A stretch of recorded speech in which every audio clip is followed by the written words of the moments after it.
혹시 이런 말 들어보신 적 있으십니까? 두 번째 발가락이 엄지보다 길면 보통 사람과는 기질이 다르다고 말입니다. 성격이 유난히 강하다더라 하고 리더 기질이 타고났다고도 합니다.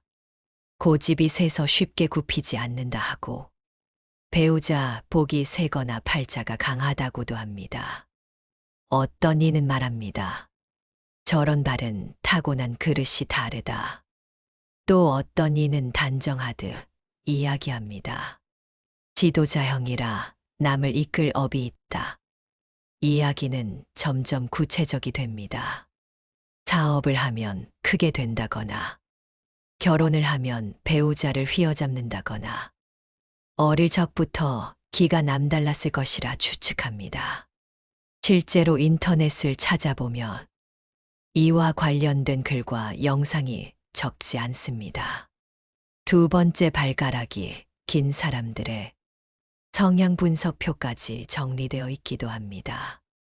고대 조각상 가운데 이런 발 모양이 많다 하여 그리스 발이라는 이름이 붙었고 예술적 감각이 뛰어나다는 해석도 등장합니다. 어딘가 고급스럽고 상징적인 느낌까지 더 씌워집니다. 관상학에서는 또 다르게 풀이합니다. 결단력이 강하고 추진력이 있으며 자기 주장이 분명한 사람이라고 말합니다. 무리의 중심에 서는 기질이 있다 합니다. 하지만 반대의 해석도 존재합니다. 고집이 세서 인간관계가 어렵고 배우자를 힘들게 할 수 있으며 타협이 쉽지 않은 성향이라고도 합니다. 같은 특징을 두고 정반대의 설명이 동시에 붙습니다. 한쪽에서는 장점이라 하고 다른 쪽에서는 단점이라 말합니다. 이쯤에서 우리는 잠시 멈춰야 합니다. 정말 발가락의 길이가 그 사람의 성품을 결정할까요? 정말 외형 하나에 인생의 방향이 이미 설계되어 있다고 볼 수 있을까요? 만약 그렇다면 노력은 어디에 자리해야 할까요? 마음의 선택은 어떤 의미를 가질까요? 우리는 과연 몸의 모양대로 정해진 길을 걷고 있는 것일까요? 여러분은 어떻게 생각하십니까? 혹시 본인이나 가족 중에 두 번째 발가락이 더 긴 분이 계십니까? 그 특징 하나로 성격을 단정 지은 경험은 없으셨습니까? 그 모양 때문에 괜히 기대를 받거나 반대로 오해를 산 적은 없으셨습니까? 정말로 그 특징이 삶의 흐름을 결정지었다고 느끼신 적이 있습니까? 조용히 떠올려 보십시오. 발가락의 길이가 문제였을까요? 아니면 그에 대한 사람들의 말과 그 말을 받아들인 나의 마음이 문제였을까요? 잠시 생각해보는 이 시간이 이미 중요한 출발점이 됩니다. 사람은 희소한 것에 의미를 부여합니다. 드문 것은 특별해 보이고 특별한 것은 이유가 있을 것처럼 느껴지기 때문입니다. 그러나 불교는 희소함을 신비로 해석하지 않습니다. 불교는 오히려 그것을 보고 있는 마음은 어떤가? 이렇게 묻습니다. 석가모니께서는 모든 것은 마음에서 비롯된다고 하셨습니다. 몸은 결과이고 마음은 원인이라고 분명히 말씀하셨습니다. 우리는 결과를 붙잡고 설명을 찾지만 부처님은 언제나 원인을 보라고 하셨습니다. 겉으로 드러난 형상이 아니라 그 형상을 대하는 마음을 살피라고 하셨습니다. 그렇다면 이런 질문을 해보겠습니다. 만약 누군가가 두 번째 발가락이 길다는 이유만으로 나는 남들보다 특별하다. 이렇게 굳게 믿는다면 어떤 마음이 조금씩 자라나겠습니까? 의식하지 못하는 사이에 교만이 싹 트지 않겠습니까? 남들과 자신을 구분 짓고 위에 두려는 생각이 은근히 자리 잡지 않겠습니까? 반대로 나는 이상하다. 왜 나는 남들과 다르지? 이렇게 스스로를 낮추기 시작한다면 그 마음에는 무엇이 쌓이겠습니까? 열등감이 자리하고 비교가 반복되며 위축된 자아가 만들어지지 않겠습니까? 같은 외형이라도 해석에 따라 전혀 다른 인과가 시작됩니다. 외형은 같지만 마음의 방향에 따라 삶의 길은 전혀 다르게 펼쳐집니다. 바로 이 지점에서 우리는 관세음보살의 가르침을 떠올립니다. 관세음보살은 소리를 관하는 존재라 불립니다. 세상의 고통 소리를 듣고 그 고통이 어디서 시작되는지 살피는 자비의 상징입니다. 관세음보살이 인과를 밝힌다는 말은 몸의 비밀을 설명해 준다는 뜻이 아닙니다. 마음에서 올라오는 소리를 들으라는 깊은 가르침을 의미합니다. 두 번째 발가락이 길다는 말을 들었을 때 내 마음에서 어떤 소리가 올라옵니까? 기쁨입니까? 우월감입니까? 불안입니까? 위축입니까? 바로 그 소리가 인과의 시작입니다. 관세음보살의 자비는 외형을 해석하는 힘이 아니라 해석하고 있는 나의 마음을 비추어 보는 힘입니다. 혹시 지금까지 자신의 어떤 특징을 은근한 자랑으로 붙들고 있지는 않으셨습니까? 남들과 다르다는 이유로 스스로를 숨기고 있지는 않으셨습니까? 이 질문을 댓글에 남겨보셔도 좋겠습니다. 나는 남다름을 자랑으로 썼다. 혹은 나는 남다름을 숨기려 했다. 정직한 한 줄이 이미 수행의 시작입니다. 불교에서 말하는 무명은 단순히 모른다는 뜻이 아닙니다. 지식이 부족하다는 의미도 아닙니다. 많이 배우지 못했다는 말도 아닙니다. 무명은 있는 그대로를 보지 못하는 마음의 상태입니다. 눈으로는 보고 있으면서도 마음으로는 왜곡해 받아들입니다. 사실을 보는 것이 아니라 해석을 덧붙여 바라봅니다. 모양을 실체로 착각하고 그 모양이 곧 나라고 믿습니다. 그리고 그 위에 의미를 얹고 좋다 나쁘다를 구분합니다. 이야기를 만들고 붙잡으며 스스로 그것을 진실로 믿습니다. 두 번째 발가락이 길다는 것은 그저 하나의 신체 조건입니다. 키가 크거나 작은 것처럼, 머리 모양이 다른 것처럼 말입니다. 의학적으로 보면 그것은 유전적 다양성일 뿐입니다. 수많은 확률이 만나 만들어진 자연스러운 형태의 차이입니다. 그 안에 복과 환은 없고 선과 악도 담겨 있지 않습니다. 그저 조건이 그렇게 놓였을 뿐입니다. 그러나 우리는 거기에 운명이라는 이름을 붙입니다. 리더의 상이라고 말하고 특별한 업이 있다고도 합니다. 사실 위에 해석을 얹고 해석 위에 이야기를 쌓습니다. 그리고 그 이야기를 반복하며 어느새 운명이라 단정합니다. 왜 우리는 이렇게 할까요?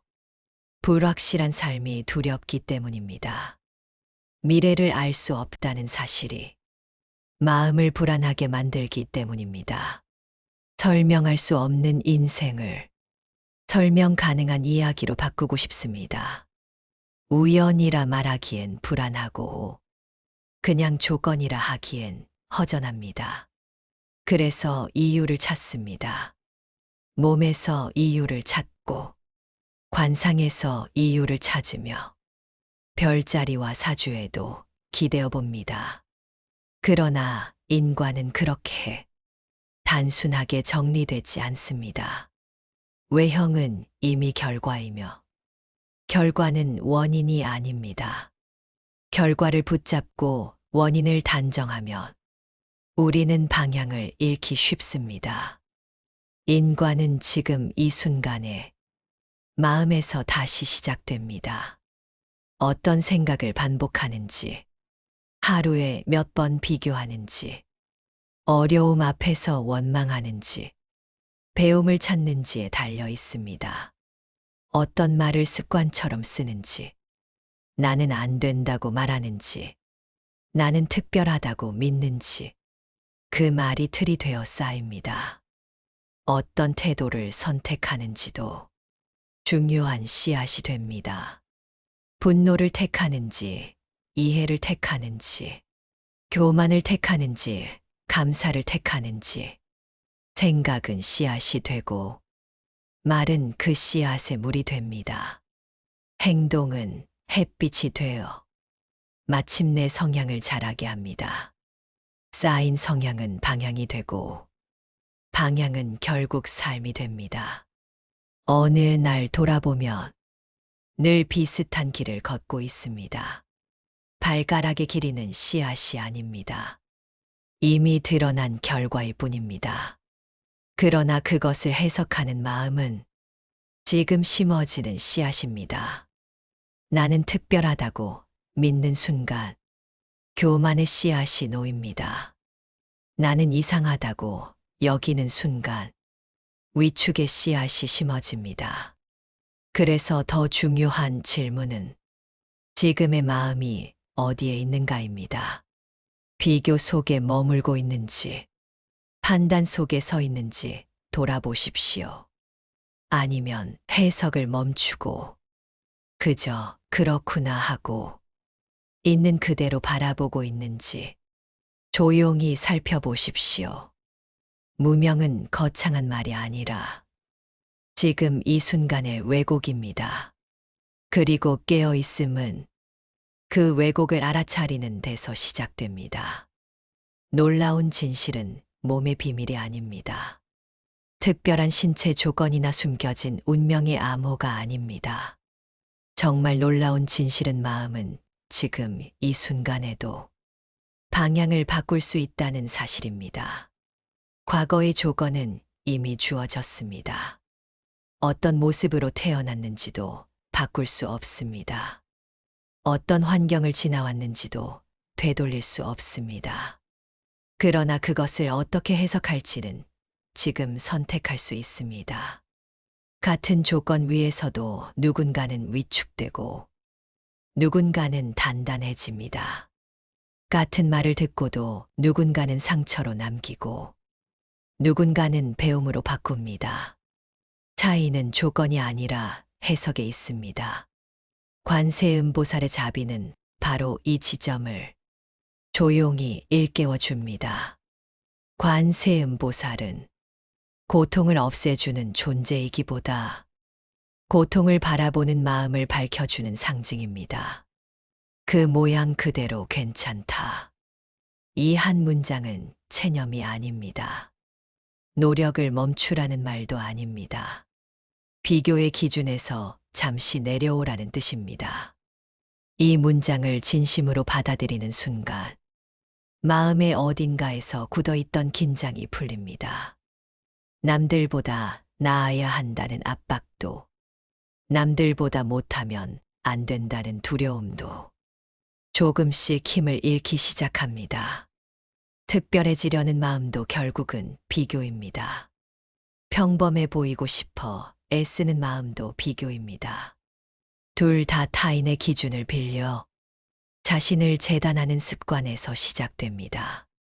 그러나 비교를 내려놓는 순간 마음은 제자리로 돌아옵니다. 남과 나를 나란히 세워 점수를 매기지 않을 때 비로소 숨이 깊어지고 시선이 부드러워집니다. 그때 평온은 멀리서 오는 것이 아니라 원래 그 자리에 있었음을 알게 됩니다. 혹시 오늘 하루를 돌아보며 누군가와 자신을 비교한 장면이 떠오르십니까? 외모였을 수도 있고 재산이었을 수도 있으며 능력이나 인간관계였을지도 모릅니다. 그 순간을 가만히 떠올려 보십시오. 비교가 시작되던 찰나의 감정을 살펴보십시오. 가슴이 넓어졌습니까? 아니면 조여왔습니까? 마음이 편안했습니까? 아니면 조급해졌습니까? 대부분의 비교는 우리를 다그칩니다. 더 빨리 가라고, 더 많이 가지라고. 지금의 모습으로는 부족하다고 속삭입니다. 그 속삭임이 쌓이면 삶은 점점 숨이 가빠집니다. 바로 그 지점이 수행의 자리입니다. 비교가 일어나는 그 순간을 알아차리는 것. 조급해지는 마음을 그대로 바라보는 것. 그것이 이미 깨어 있음의 시작입니다. 수행은 먼 산속에서만 이루어지지 않습니다. 누군가의 소식을 듣고 흔들리는 마음, 거울 앞에서 스스로를 평가하는 시선, 그 모든 일상의 장면이 수행의 도량입니다. 오늘 단 한 번이라도 비교 대신 이렇게 말해 보십시오. 나는 나의 속도로 가도 괜찮다. 그 한 생각이 집착을 녹이고 평온의 문을 조용히 열어줄 것입니다. 그 문을 여는 힘은 이미 여러분의 마음 안에 있습니다. 몸은 조건입니다. 마음은 방향입니다. 조건은 쉽게 바꾸기 어렵지만 방향은 지금 이 자리에서 돌릴 수 있습니다.